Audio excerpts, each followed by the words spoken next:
Well, guys, it was a rough day today.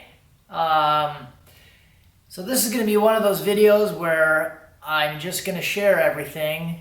Maybe not the video for you, but if you want to see me struggle a bunch and have a bunch of problems, this is the video for you. So I did hook up the boost controller, and that was basically what was happening. So hooked up the boost controller, disabled the idle air control, and it's very simple. I was just going to take it out and redial in the tune and turn the boost controller on and turn the boost up.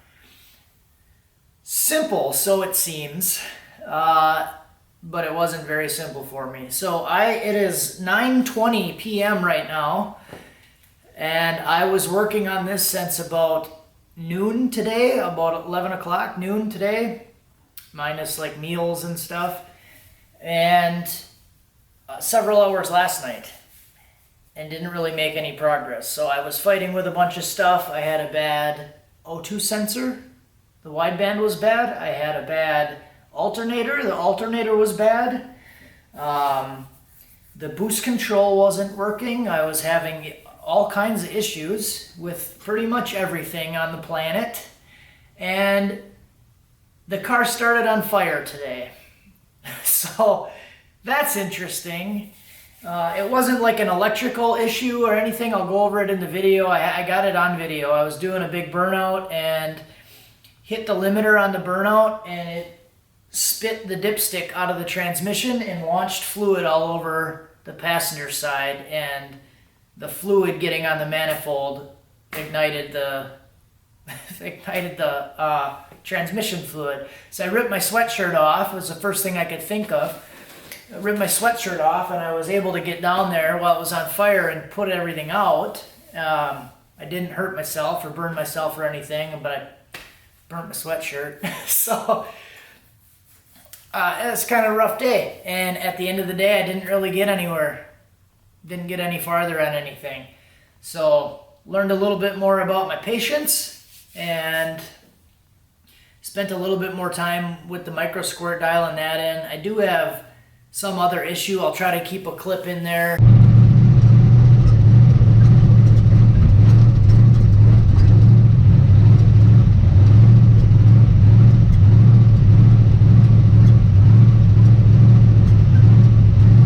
Where it's like cutting out. I don't know if it's the computer or my transmission, because this transmission is questionable. So it seems like it's like light cruising. It's like So I don't know if it's, and the wideband is like going lean and stuff. It's like really not even worth a video.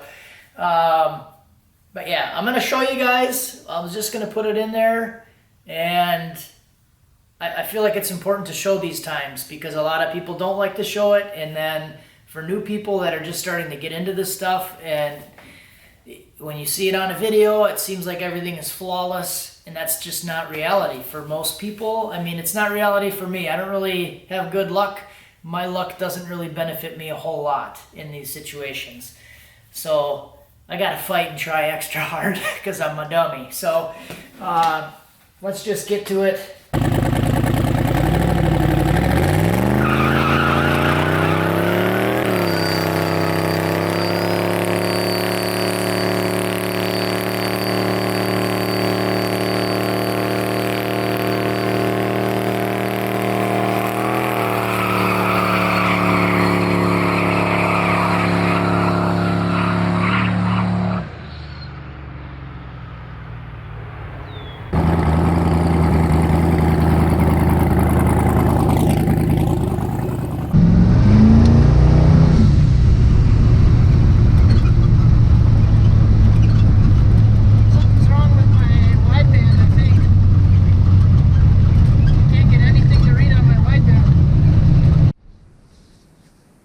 Well, gentlemen, I'm trying. I'm really trying here. I'm out and about in the mustache, and still having some issues. It's running really weird, and it's like cutting in and out. It was doing that a little bit yesterday.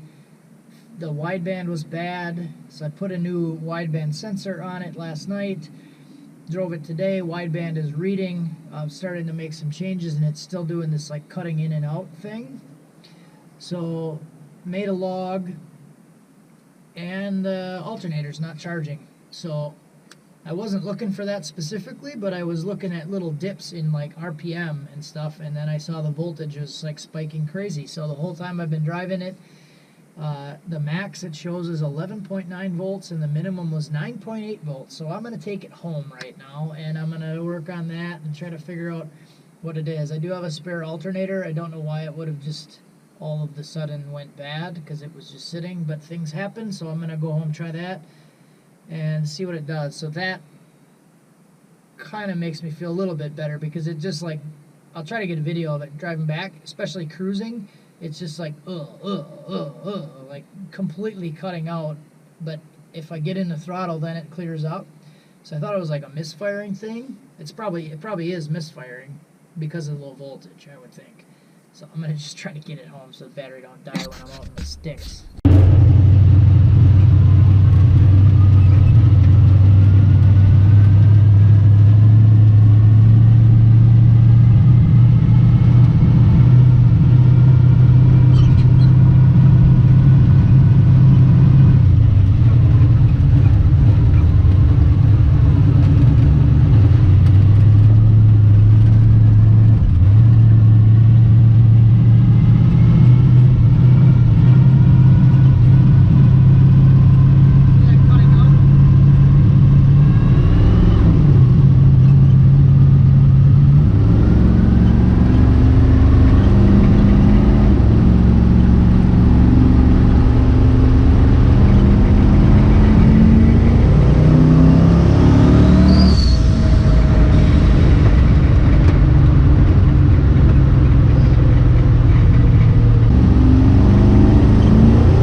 It wasn't smoke and glitter bomb, I guess.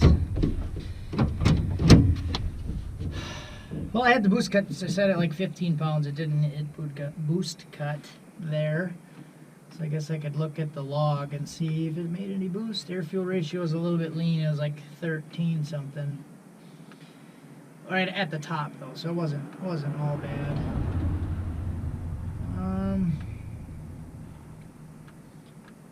So let's take a gander. I'm glad it didn't cut out and shut off right at the top of the pole. That would have been get a little freaked out when stuff like that happens. You know, when you got your foot to the floor and then you just hear gravel in a blender. That's always a good feeling. Just trying to think of a plan of attack here. I think I'm only like a mile from the house. I haven't gone for a run in like a week, so now might be a good time to go for a run. Hi. You didn't break down, did you? No, I didn't break down. Well, kind of. I think the battery's dead. So, if you can, yes. I'm like just over the bridge. Did you leave the keys here? Yes, I left the keys. Yep. Over the bridge. This isn't her first rodeo, guys, so it's funny because that's the first thing she said. You didn't break down, did you? Because it's happened several times, so she kind of knows the drill. It's always kind of funny when I go out and I'm doing these like tuning events or whatever, especially with the new setup. She knows if she gets a call shortly after I leave the house that something's broke. So, okay, I made a discovery. battery terminal was slightly loose, so I putzed around with that a little bit. I have fuel pump now.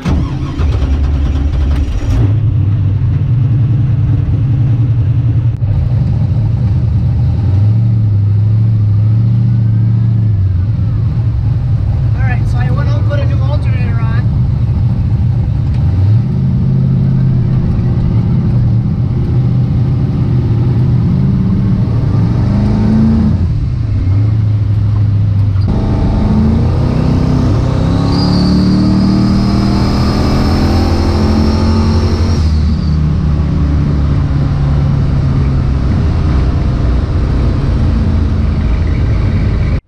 Guys, I'm having a rough go at this. All for the wrong reasons too, so I'm starting to get stuff kind of dialed a little bit, and now my laptop battery is gonna die. So, and it actually died, and then the last tune that I loaded wasn't able to start the car. So I got a little bit of juice left in the battery, enough to make the change to get it to start. So I'm just gonna go home and charge the laptop.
Shit, guys, I'm having a rough day. So the dipstick for the transmission flew out, and we got shit all over the place, and it dropped on the manifold. It started on fire. Actually, I ripped my sweatshirt off, and I put the fire out with my sweatshirt. The dipstick, it's a locking dipstick, but it popped out, and it was just hanging there like this. So that was a close call. That sucked. But that was the second burnout I did. I went back because I set the GoPro up and I just took a picture instead of setting it on record mode. But fuck, I'm glad it's not engine or anything. It was just fucking fluid spit all over the place. Whew. All right, so that's it for this one, guys. like I said, at the end of the day, I didn't even really get anywhere. So, car makes 136 kPa. It pulls really good, really strong. The car is really light, and I'm really not used to a really light car with this kind of power. So, it's a lot faster than I'm used to than the truck at that boost level. So it's pretty good. It's fun to drive. It seems like it likes to be driven harder, and I don't know if that's a micro squirt thing or if it's a me thing. I know I'm very new to the micro squirt, but it seems like maybe because it's a batch fire thing. I don't know, like just light throttle cruising. It seems like it's kind of not as happy. But then when you get your foot into it, it really is happy all the time. So we'll figure that out. 6 pounds, so 136 kPa, so that's like 5.5 pounds. That's where it lines out every time. So I had the boost controller set up like I had it in the previous video, with the solenoid on the bottom of the gates. That wasn't doing anything. I went from 0 to 100 on the boost control, and I switched the lines around, went from 0 to 100 on boost control, didn't do anything. Every pull was the exact same kPa every time, 136, like 134 to 136 every time. It would like come up right to 136 and flatline. Couldn't figure that out, and then just to test it, I completely took the wastegate line off of the wastegates, both of them, and didn't do anything. Still same thing, 136 kPa again. So I don't know if there's a boost leak. I did take this coupler off. There is like a nick in the coupler. I just put some tape around it. I didn't put it back on yet, but I don't know if you can see inside. There's like a cut on the inside from the intercooler piping, and then on the outside it was cut. So I put like water and stuff in this. I didn't pressurize it, but it didn't seem like it leaked, but it could be leaking, or there could be some other kind of boost leak somewhere that's causing that, like maybe a intake manifold gasket leak, and maybe that's why I'm getting that light throttle kind of misfire deal that I was having. So I don't know, a lot to do yet on this thing, but I haven't driven the thing in 4 months.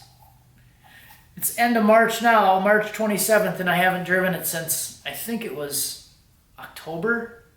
So we'll get it figured out. I do have some stuff coming. I got a bunch of transmission parts here.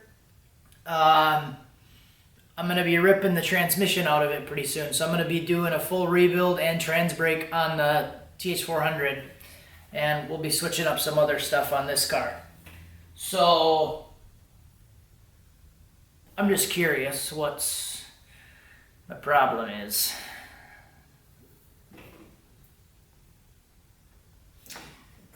So yeah, more to come. Thanks for watching. Have a good one.